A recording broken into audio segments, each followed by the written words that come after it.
पर उस धर्मोपदेश में अंदर ही अंदर कब राग का अनुभव हो गया, कब राग कर्मोदय में आ गया, कब द्वेष कर्मोदय में आ गया, कब क्रोध मान माया कर्मोदय में आ गया, और कब उनके परिणाम कैसे हो गए और कब वचन कैसे निकल गए, बंधु ये उनकी मजबूरी। आप समझो या ना समझो, क्योंकि जो गुरुस्थान उनका बना हुआ है तज्जन्य कर्म की अनुभूति उनके लिए हो रही है, और उस काल में उनके क्या वचन हो गए, कौन सी राग द्वेष मिश्रित बात उनके मुख से निकल गई, और तुमने क्या सोचा, पंडित जी ने तो बहुत सही बात कही, पंडित जी ने बहुत सही बात कही। अरे पंडित जी ने कौन सी सही बात कही, अगर आगम के अनुरूप बात हो तो सही है, ध्यान रखना। क्योंकि वर्तमान में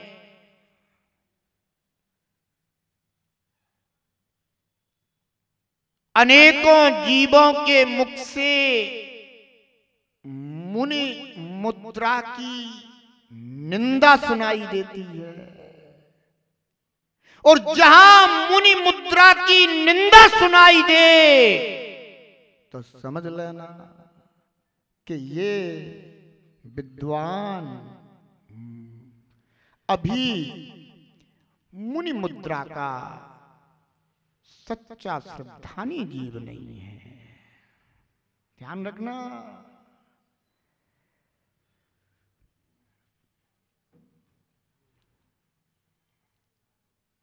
कर्मोदय सबके होते हैं, कर्मोदय सबके होते हैं, संभालना कर्तव्य होता है।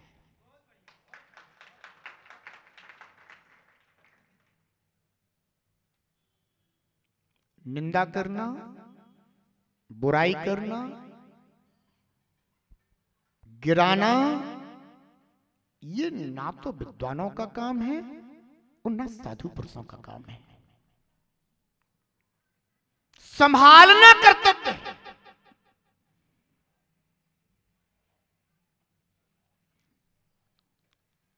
मार्ग के अनुसार चलना कर्तव्य है।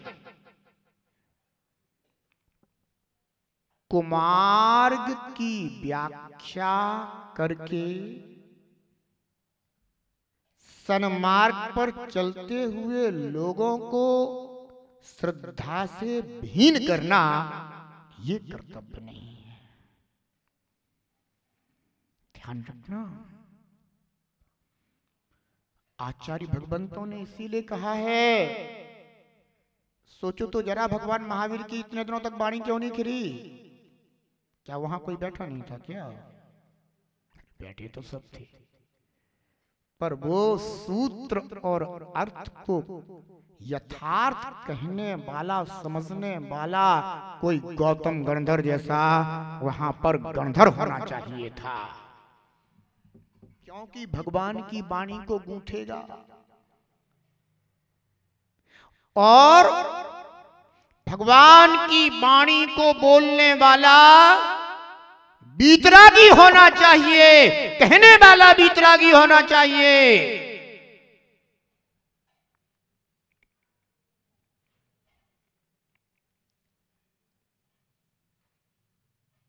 ऐसा कौन सा वर्तमान में संत है और ऐसा कौन सा वर्तमान में श्रावक है जो पूर्णतः निर्दोष चर्या का पालन करता हो?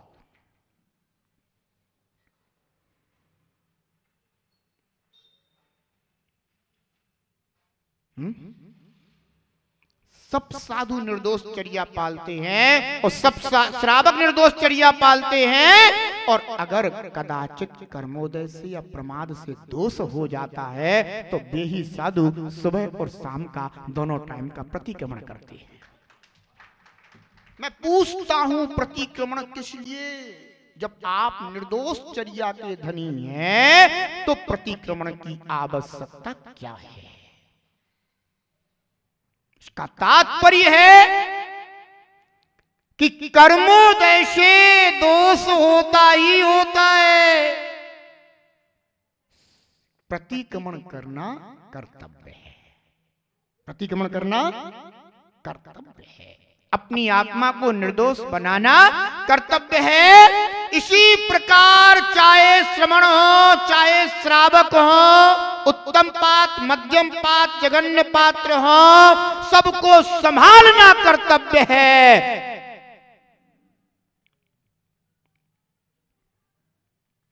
इसलिए ध्यान रखना, कभी भी किसी की निंदा मत करना। इतना देखना कि ये हमारे से कितने उच्च हैं, किन किन चीजों में ये हमसे श्रेष्ठ हैं। ये देखोगे तो साधु के गुणों का दर्शन उनकी मुद्रा में हो जाएगा। और आप जब भी किसी संत के पास जाएं, बस एक ही भाव लेकर के जाना कि मैं उनके गुणों की वंदना करने के लिए जा रहा हूं। आपको उनमें गुण ही गुण नजर आएंगे।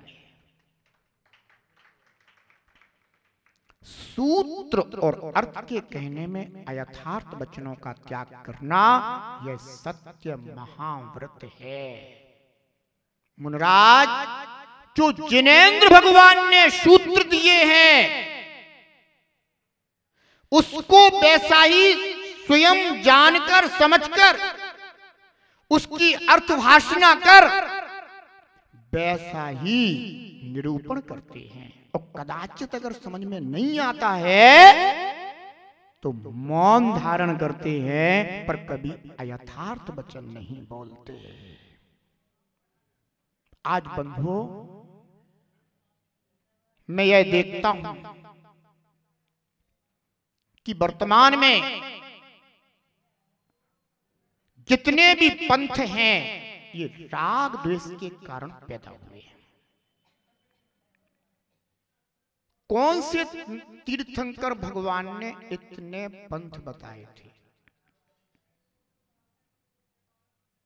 कोई तीर्थंकर का नाम बताएं कि इन तीर्थंकर भगवान ने इतने इतने पंथ बताए थे कि बेटा हमारे जाने के बाद तुम सब इतने इतने हम पंथ तुम्हें बता के जा रहे हैं, इतने इतने पंथ बना लेना, उन पंथों को पूछते रहना, हमें भूल जाना। कोई तीर्थंकर भगवान ने बताए थे? नहीं बताया। ये रागी द्वेषी जीवों ने पैदा किए। और बंधु, उन्होंने इन नाना पंथों को पैदा कर क्या कर दिया? जो सूत्र और सूत्र के अर्थ थे उनको अन्यथा किया। अपनी अपनी प्रणति के अनुसार, अपने अपने परिणामों के अनुसार ये सही है और ये सही है। आज मैं ये कह रहा हूं, हमारे सामने श्रुत है, आगम है, जिनागम है। और जिनागम को भी जब हम देखते हैं तो अनेकों विद्वान, अनेकों पंडित ये आगम ऐसा है और ये आगम ऐसा है और ये आगम ऐसा है और ये आगम ऐसा है। मुझे तो ऐसा लगता है कि इस पंचम काल में पंडित सर्वज्ञ हो गए। समझ में ही नहीं आता किस प्रमाण से बोल रहे हैं। आखिर किस शास्त्र के प्रमाण से किस शास्त्र को अन्यथा बताते हैं।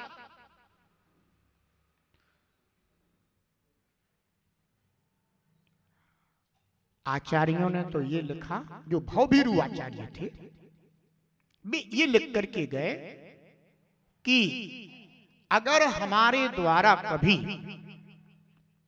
माने अगर मुनिराज के द्वारा कभी अन्यथा वचन भी बोल दिए जाए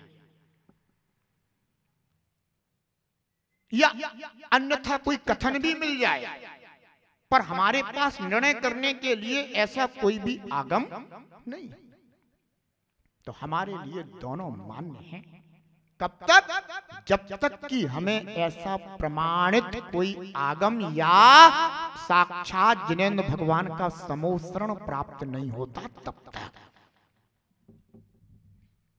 हम किस आधार से निर्णय करें? और फिर भी अगर कोई निर्णय देता है तो बंधुओं वह निश्चित रूप से अनधिकार चेष्टा कर रहा है, ये उसके अधिकार की चेष्टा नहीं है। तो जो जिसके भावों के, परिणामों के या मत के अनुसार हुए, ये आचार्य फलानी परंपरा के योग्य हो सकते हैं। अरे हो सकते हैं क्या है? सीधी कहोगे हैं, अब तो क्या करें बेचारे, सम्यक निर्णय तो कर नहीं पा रहे, क्योंकि जब कोई कथन ही नहीं मिल रहा तो निर्णय करें कैसे? तो फिर हो सकते हैं, अब हो सकते हैं में फिर अन्य लोग भी पढ़ते हैं तो वे सोचते हैं फलाने पंडित ने ऐसा ऐसा लिख दिया है, उसमें ऐसा कहा है, पर धीरे धीरे फिर वो लोगों में धारणाएं बनती चली जाती हैं। पर ऐसी, मैं तो ये कहता हूं कि इस पंचम काल में ऐसी अनधिकार चेष्टा नहीं करना चाहिए। हमारे लिए आज जो जिनागम प्राप्त हुआ है बंधुओं, उसकी बड़ी श्रद्धा से आराधना कीजिए।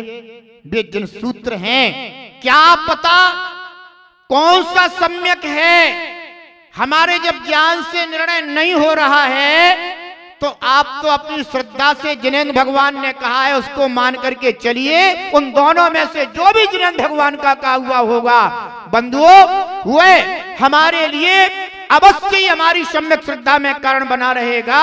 तो जिनेंद्र भगवान ने जो कहा है हमें तो उसकी श्रद्धा है, हम उसी की वंदना करते हैं। पर ये नहीं कह सकते कि ये सही और ये गलत, ये नहीं कह सकते हम। और अगर कोई ये कहने की धृष्टता करता है तो समझ लेना कि इस जीव को अभी केवली श्रुत, संग, धर्म, देव इनके अवर्णवाद का कोई भय नहीं है, अर्थात ये अवर्णवादी है। ध्यान रखना।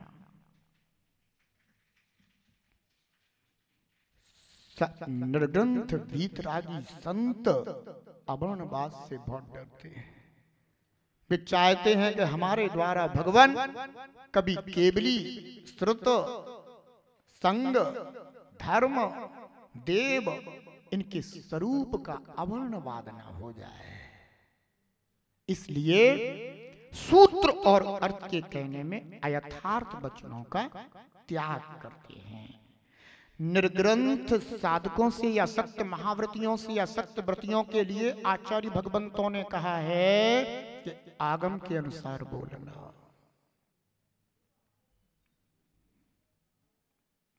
व्रतों की 5-5 भावनाएं दी गई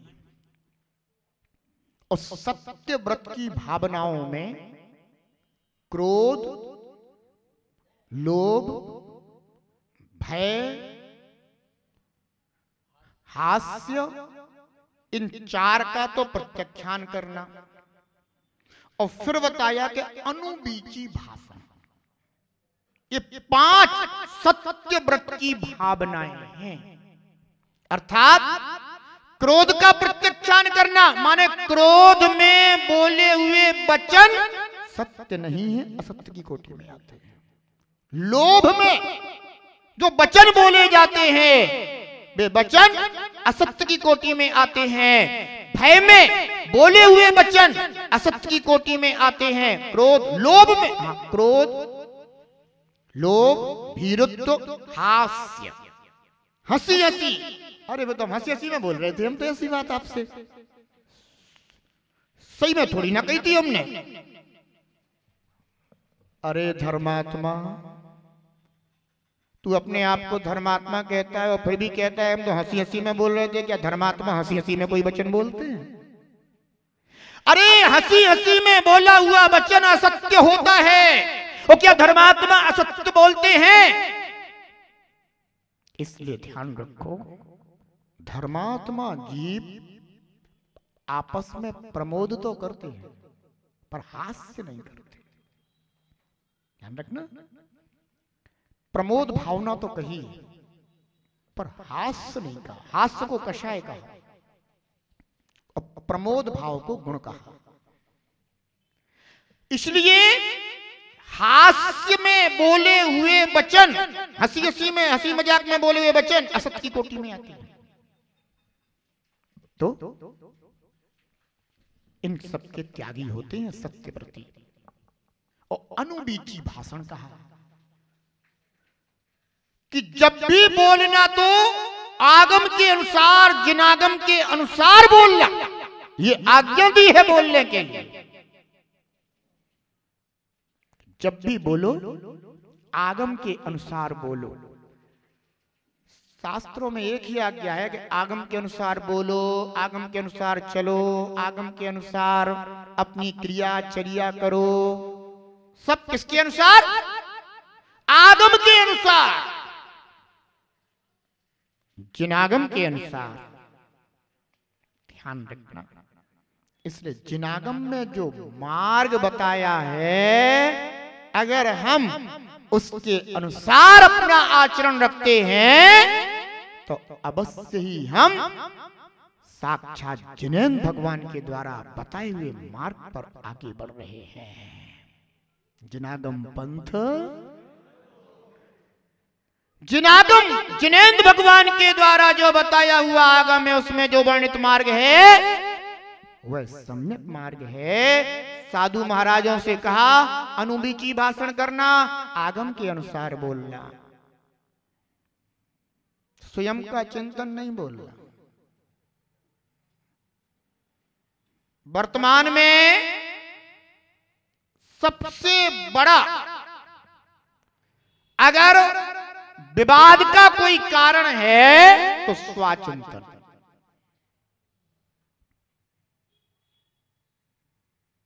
स्वाचिंतन विवाद का कारण बना हुआ है, क्योंकि स्वाचिंतन आगम नहीं हो सकता।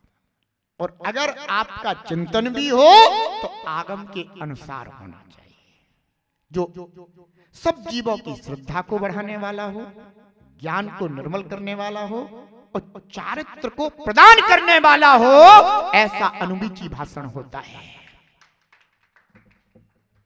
जो श्रद्धा को तोड़ने वाला हो, ज्ञान को नष्ट करने वाला हो, चारित्र से विमुख करने वाला हो और आपस में राग द्वेष विवाद का कारण हो, वह कभी अनुबीची भाषण नहीं हो सकता, वह स्वाचिंतन हो सकता है। इसलिए स्वाचिंतन और जिन सूत्र इनमें भेद करना